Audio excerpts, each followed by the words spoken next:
Sa pinakaunang pagpupulong ng House Committee on Public Works and Highways para sa taong 2026, isa sa mga tinalakay ay ang paglikha ng master plan para sa infrastruktura at national development. Ang detalye ihatid sa atin ni Faith Santiago live. Faith.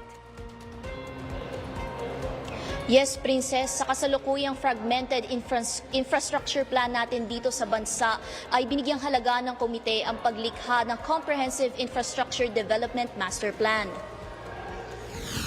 Initial discussion of the proposed Master Plan for Infrastructure and National Development, or MIND.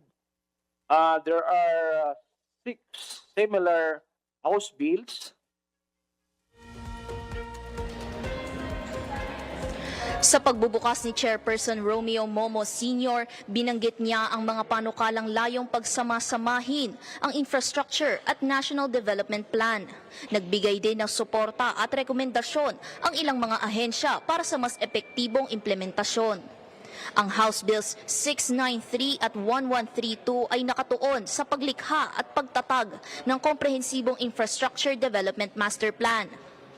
Gayun din ang House Bills 3959, 2194, 5544 at 5694 na nakatuon din sa pagtatag ng Master Plan para sa Infrastructure and National Development o MIND Council.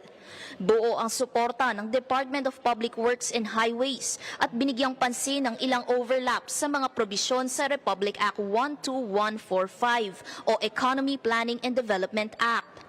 Gaya ng definisyon ng Comprehensive Infrastructure Development Master Plan o CIDMP bilang 10-year national framework.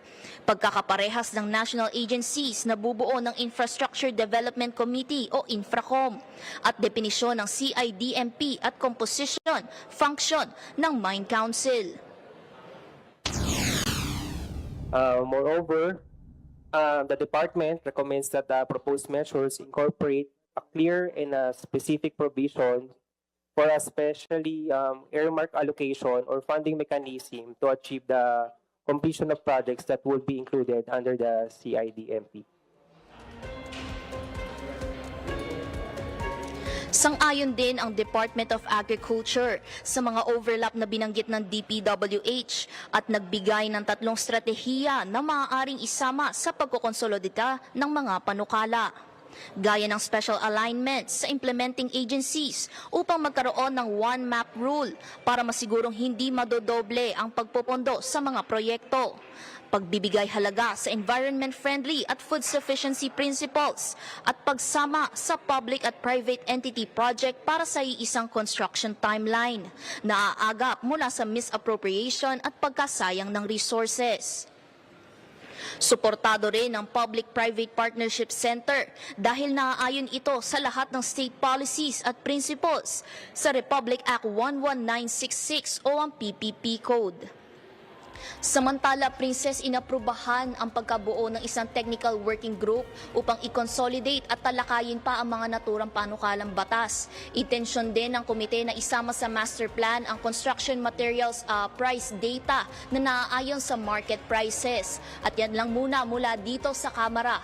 Para sa totoong balita sa Bagong Pilipinas, Faith Santiago, Congress News.